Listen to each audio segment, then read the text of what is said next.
વલસાડ, ડાંગ સહિત દક્ષિણ ગુજરાતમાં વરસાદી માહોલ. ડાંગના ગામોમાં ફરી વળ્યા પૂર્ણા નદીના પાણી. તો તાપીથી પસાર થતી અંબિકા નદીમાં ઘોડાપૂર.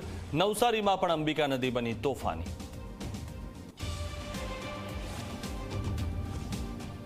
બનાસકાંઠાના કાખવાડા ગામમાં બ્રિજના અભાવે લોકોને પારાવાર મુશ્કેલી.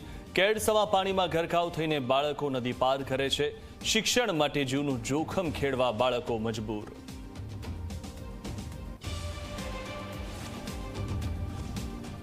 વલસાડમાં સાંસદ ધવલ પટેલના કોંગ્રેસ પર પ્રહાર.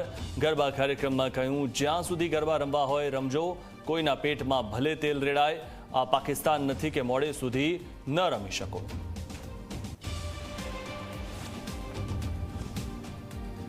અમરેલી કોંગ્રેસ પ્રમુખ પ્રતાપ દુધાત પર હુમલાનો પ્રયાસ. સોમનાથથી આવતી વખતે કાર આતરીને કર્યો હુમલાનો પ્રયાસ.